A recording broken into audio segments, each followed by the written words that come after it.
Don't put backstory and lore in your story trailers. I'll tell you what to do instead. Hi, my name is Derek Lieu, and this is Video Game Trailer Academy, a series of videos to help you make better game trailers. Story trailers for video games are an important opportunity to highlight the story. We're taking our ashes to the highest peak in the realms. Ashes? It was our last wish. But a lot of games, both AAA and indie, do it in the worst way possible by focusing on backstory or lore. It is called Lothric, where the transitory lands of the Lords of Cinder converge. Rather than the story that occurs during the game. Somebody cut the comms. What? I'm out here and the wire is cut clean through. Wait, you're already there? You're not in your tower? No, I'm not. Then who is? They're basically like the opening of The Lord of the Rings, with long monologues of what happened in the past. It began with the forging of the great rings. 3 were given to the elves, immortal, wisest, and fairest of all beings. The problem is, games are not movies. Backstory does not help us understand a game the way it will for a movie. Movie trailers need to tease us with an interesting story. Game trailers need to tease us with interesting gameplay, which has story wrapped around it, sometimes. In my opinion, even games which have minimal player interaction need to communicate how the gameplay works.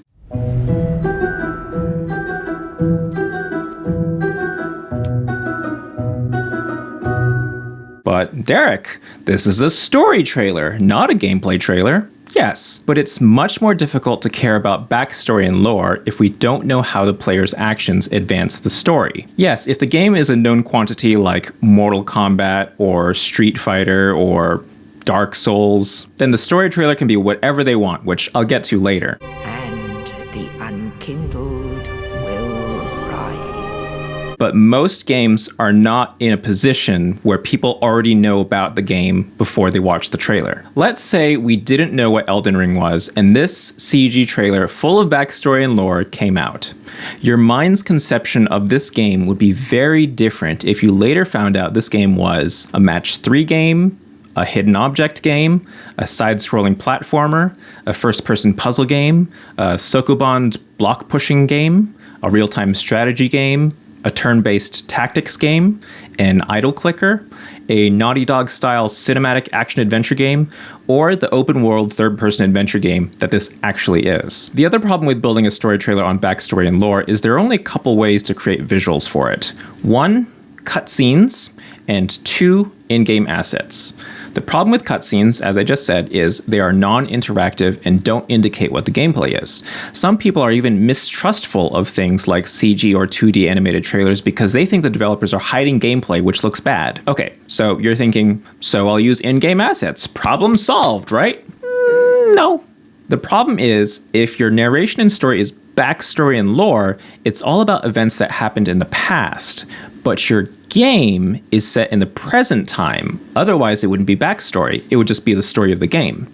So how are you going to film what happened in the past using what exists in the present? How would you make a Breath of the Wild story trailer about the events before Hyrule was destroyed, when in the game, all you have to capture from are the present-day ruins of Hyrule? What often ends up happening is the story trailer is a bunch of shots of the environment filmed in cinematic ways and cut together with sound design and graphics, like in the story trailer for Redfall.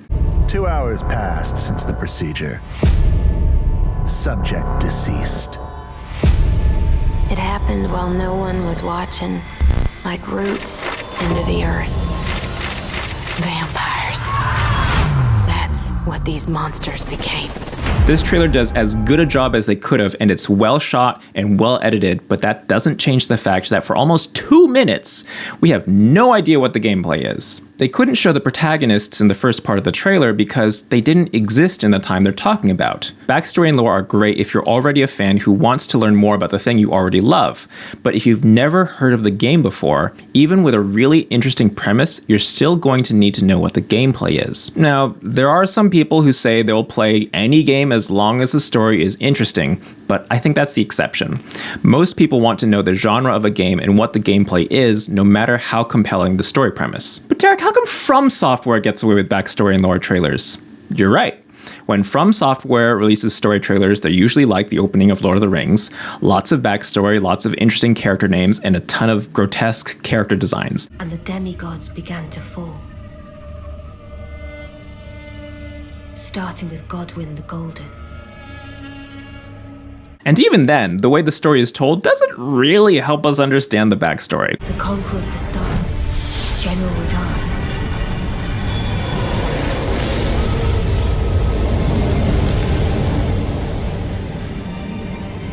And the Blade of Mikkel and Melania the Seventh. They get to do that because they're FromSoftware, with a hardcore fan base who is already deeply invested in not only their games, but their style of obtuse storytelling. But there would be no victor. The story goes that when Hidetaka Miyazaki was young, he would read some novels and stories that were in English, but he got bits and pieces, interesting names and places, and had to piece it together himself. He wanted to recreate that experience for players, so that's why the stories in his games aren't told in a way where you can understand exactly what's happening at any given moment. And that's how they end up with these comments from the Shadow of the Erdtree trailer. Story trailer, completely indecipherable. We are so back. Understanding what's going on? 0%. Hype? 100%. People have no clue what's going on in this trailer, but they're stoked because they know what to expect from the game. And so too was Shadow born. Now, imagine people being this confused when watching a story trailer for your game no one is invested in, other than you and your team, of course, in which you've decided to show no gameplay, or at the very least, show gameplay very late in the trailer. The easiest way to lose your audience is to confuse them. If you don't have the reputation of FromSoftware, you can't afford that possibility. They're not going to stick around if they're confused by the intricate backstory and lore of your game, especially if the premise isn't really hooky. Or to put it another way, here's my reenactment of someone watching a lore-heavy story trailer. 500 years ago, the sky opened up and the meteors fell. Well, like, what do I do in the game? Which gave rise to the ancient ones, the... Can I jump? Do I shoot things? Predecessors of our civilization. Is there like a puzzle mechanic or something? What followed were generations and So, how should you make a story trailer instead? First, don't make a story trailer unless the story is a key pillar of your game. Take a look at your game, or better yet, have a trailer editor look at your game and make an honest assessment of how heavily the story factors into the gameplay experience. For example, Spelunky 2. The story is there to set up the premise, but once you're playing, you can kind of forget it exists. We might even be stuck. A full story trailer wasn't super necessary for Spelunky 2. While I used the story in the launch trailer, it was after a couple of gameplay trailers and a means to add context to the gameplay. Stay close to Monty and look out for each other. Now, take something like The Last of Us. The story/gameplay split of any modern Naughty Dog game is probably about 50-50. If anything, it's probably skewed more towards story than gameplay. Get you killed. In this case, a story trailer makes total sense. It's a key pillar of what people want from a Naughty Dog game. This is the same for a lot of AAA games like Psychonauts 2. Psychonauts was already known by fans to be a 3D platformer, so I could have easily made a story trailer which showed virtually no gameplay and was all cutscenes. But I still tried to show as much gameplay as I could for people who hadn't played the original game, so they would understand how the player fits into the story as it unfolds. You don't usually see this in the physical world. At minimum, I wanted to show Raz walking around in a third-person perspective, platforming and fighting enemies.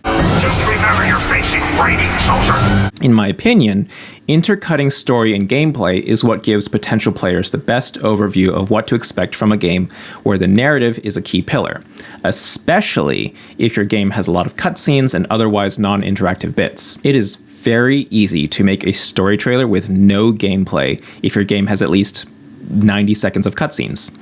So you have to be careful with how much of your trailer is either cutscenes or shots like camera moves through the environment which don't show player-controlled gameplay. Show the ways the story will affect the player. Combined channel's really picking up. They know you're coming. You need to get out of here, now.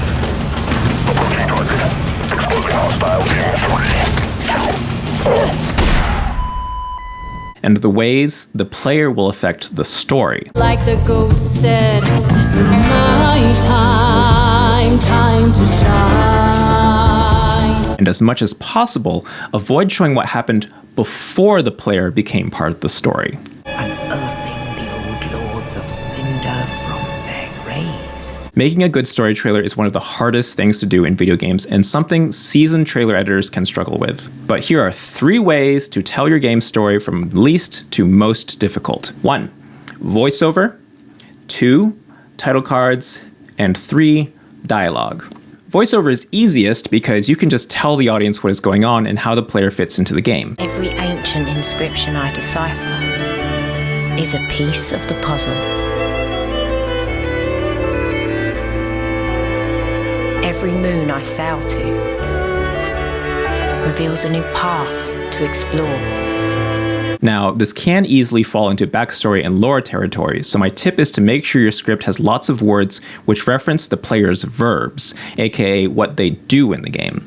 My favorite example of this is the trailer for Carto. I'll play it alongside the script where I highlighted the verbs and references to gameplay. It's a story about picking up the pieces and letting nothing stop you as you find a way to put them back together. An adventure about connecting with what matters most. I used this for inspiration for the trailer I made for A Ranger. Gemma is a curious girl who moves through the world in her own special way. Do the same after writing your voiceover. Highlight the verbs and references to gameplay in your script. The less your script references gameplay, the more you'll struggle with what the heck to show from the game during those sections of the trailer. Because again, if you're talking about stuff that doesn't happen in the game, you're going to be stuck showing cutscenes or non-interactive parts of the game like in the Redfall trailer. And just when it seemed like things couldn't get any worse, things went bloody dark. The disadvantage of this method is anytime you add a narrator to a trailer, you risk making the trailer feel salesy because you're literally adding a voice that's ostensibly saying, check out this game. Hey, you, looking at the screen. Let me ask you a question. Do you like awesome things that are awesome? Okay, hopefully not that bad, but you get the idea. Title cards can also be used to explain a story, but they usually need to work in conjunction with either spoken dialogue or dialogue bubbles. But just 2 or 3 title cards can be enough to give people a general impression of what they're doing in the game. The trailer for Transistor is a good example. When you speak, I hear silence. Every word a defiance. I can hear, oh, I can hear. This Elden Ring 30-second trailer has good to-the-point title cards.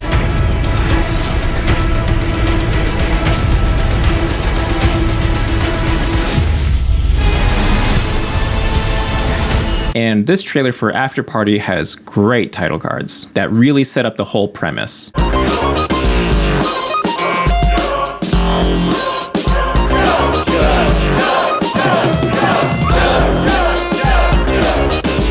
Use title cards to quickly give context to either story scenes, dialogue, or gameplay. And honestly, watch a bunch of the in-a-world movie trailers from the 80s and 90s to see how they're using voiceover and copy cards to set things up, and copy that. In a world that's powered by violence, on the streets where the violent have power, a new generation carries on an old tradition. The disadvantage of this method is writing good copy is difficult, and sometimes people don't like reading. And lastly, in my opinion, the most difficult way to make a story trailer for a game is through intercutting dialogue and gameplay. They're trying to make a vaccine. You want to come? Good dog, buddy! This is basically Hollywood movie trailer style editing, and it is not for the faint of heart. It took me years and years to figure out how to do it well consistently. This involves pouring through the game and finding dialogue with either good exposition. I figure if we find patient 0, then the military are gonna come find us. Down here, goddammit! Character building. Mathis is not a patient man. It's just a matter of time before he...